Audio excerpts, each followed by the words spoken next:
Hey everybody, it's Kelly. Welcome back to the episode of Ask a Therapist. Today I'm going to talk to you about the 7 fears that exist for people who are coming out later in life. This is a big topic here on the channel and has been for the last couple of years. It's been a little while since we addressed this in a video, so here we are. Coming out later in life is a multi-layered term and a term that can be very difficult to define because it means different things to different people. In general, as a broad general term, it's coming out, understanding yourself to be anything other than cis-het outside of your teenage years. In reality, that's a lot of people.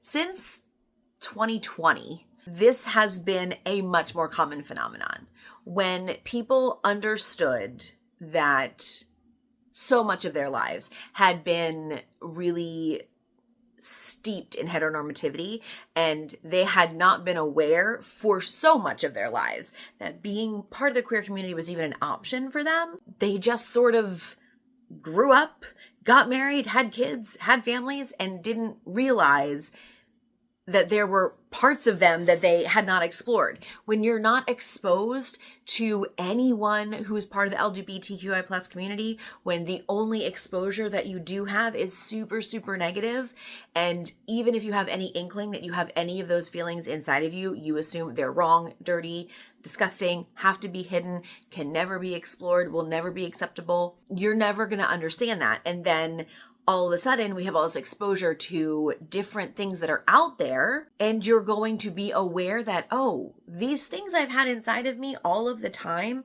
are not that terrible, and they actually can be something that I can be, and I don't have to hate myself forever because of this. However, once you have established yourself and you're not still figuring yourself out the way you are when you're a teenager, there are different things at stake. And there's different fears to keep in mind. As always, in my numbered videos, in no particular order, here we go. Number 1, social stigma and potential negative reactions.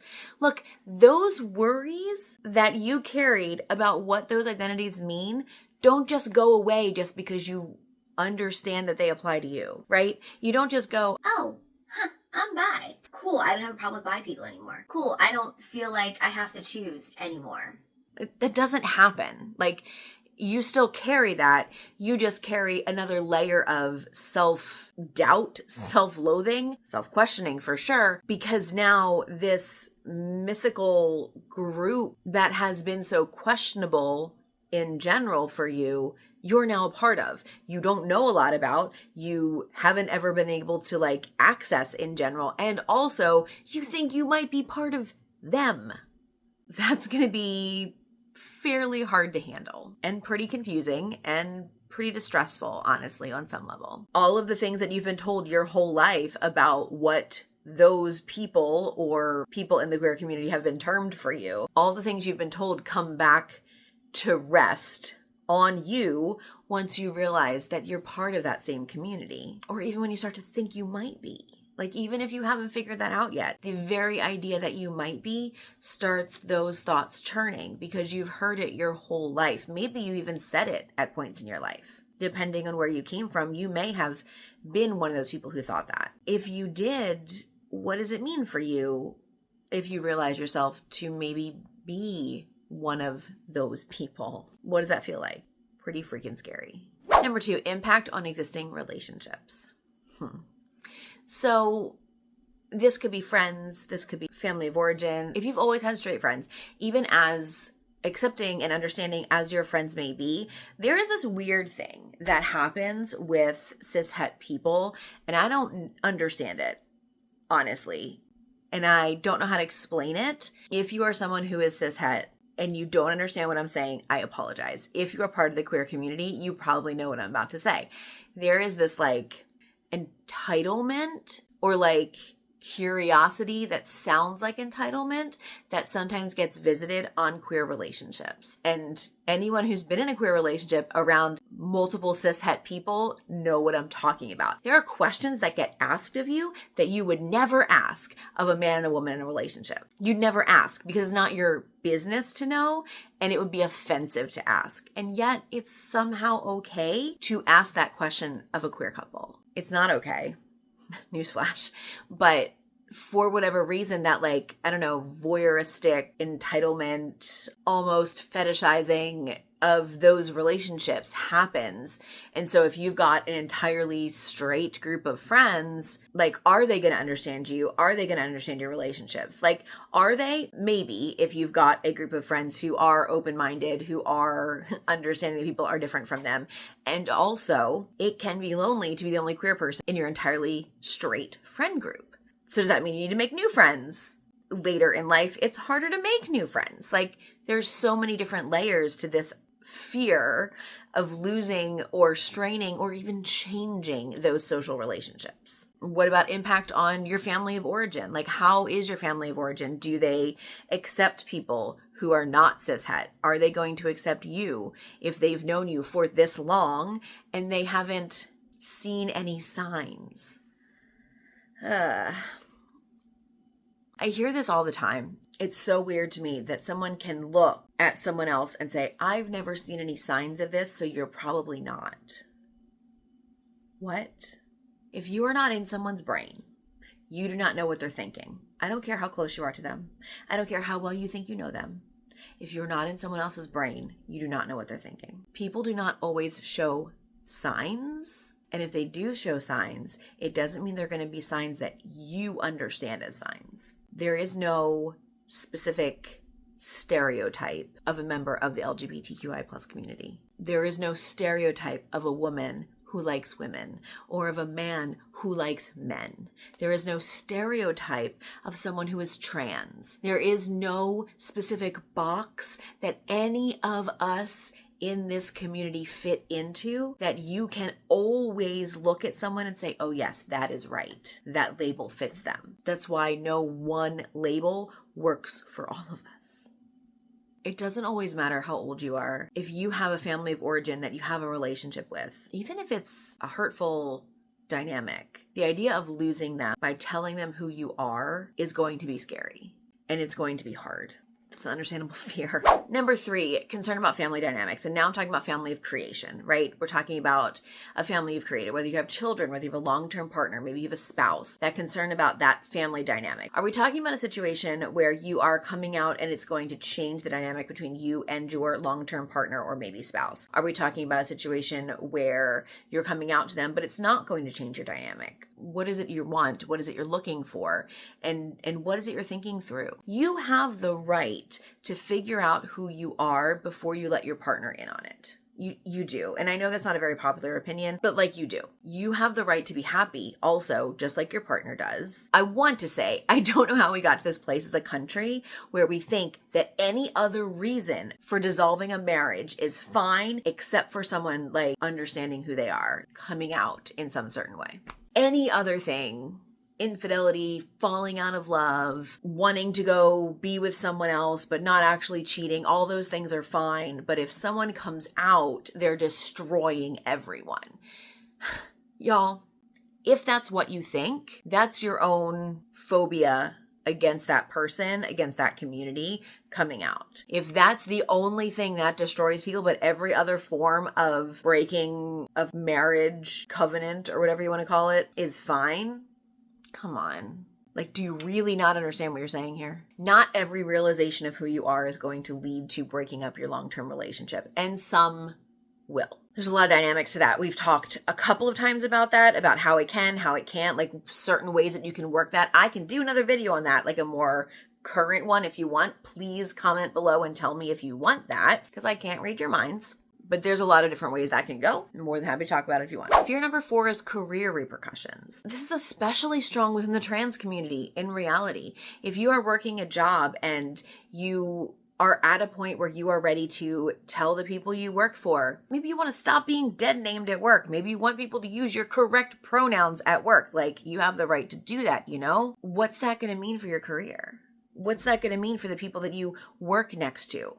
Are you going to have people that are going to stop wanting to work with you on projects? Are you going to have people who are going to be outright hostile to you? We live in a world where people feel like it's okay to dehumanize members of our community, but especially members of the trans community. When you start to realize things about yourself, your brain does go 20 steps down range. your mind is already going to like, what happens when this happens and this happens and this happens, and 7 different steps ahead. You're already thinking about that before you even figured out if that's something you're going to want. And in reality, that fear can very likely stop people from exploring certain things, depending on who they are and depending on what it is they're exploring. But that's understandable because that fear is very real. And if you work in a, I don't know, state where your rights are not protected, you can lose your job over it. Yeah, that's pretty freaking scary. Number 5, internalize homophobia. Do I have some videos on this? Yes, I believe I do. You can go watch any of them that you want to. There's so many in this channel about that.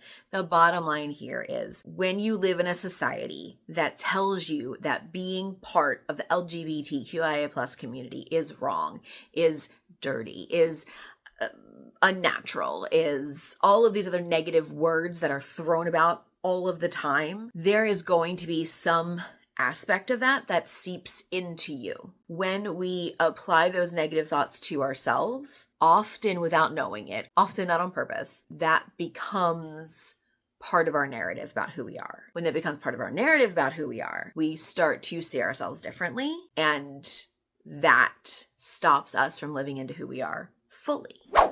Number 6, fear of lost time. That's a huge one. The pain of lost time, of not knowing who you were earlier and having that time to maybe find a partner, maybe date, maybe come to terms with who you are and not have to struggle with this later in life whenever you do figure this out about yourself. They see that time as lost time to live into who you actually know yourself to be. And I understand that. If I could encourage anybody in any way, I would say that at some point your thinking can come around to the understanding that all time is yours and your process is yours to have, and you did your process the way you needed to do it. But you do have to kind of work through the hurt of feeling like you lost that time first. Like that doesn't happen immediately. So I don't want anyone to hear that as like, oh, it's okay, it's not really lost. It's fine. It's not. It hurts. And it's going to hurt. And I can understand why that would hurt. And that fear of lost time, though, can sometimes keep people stuck in who they've always known themselves to be because, like, well, it's kind of too late anyway, or I already lost that time, or I can't get the time back anyway, so why change course now? And I will tell you what I've told so many people over the years, which is that it's never too late to be your authentic self. It's really not. The last one is difficulty navigating the coming out process. And let me be really honest here. That's one of the reasons I do this channel, because access to how to do this is so scarce. You can talk to, I guess, friends and peers that maybe have done it. There's Facebook groups, there's Discord servers, and they can be super helpful. Access to like trained professionals that can help you with it is like, it's hard. And I understand that.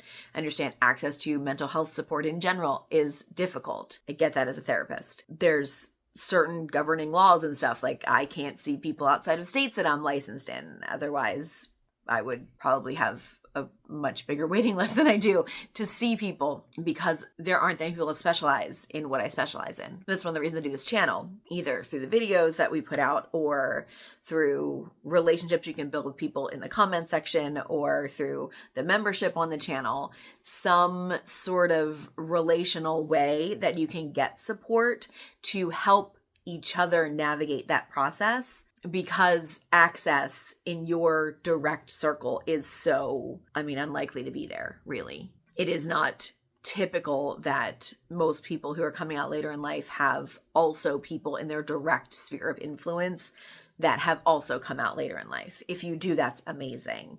But it's probably not typical. So there we are. Those are the big 7 fears that typically do stop people from coming out later in life. So what do we do with those?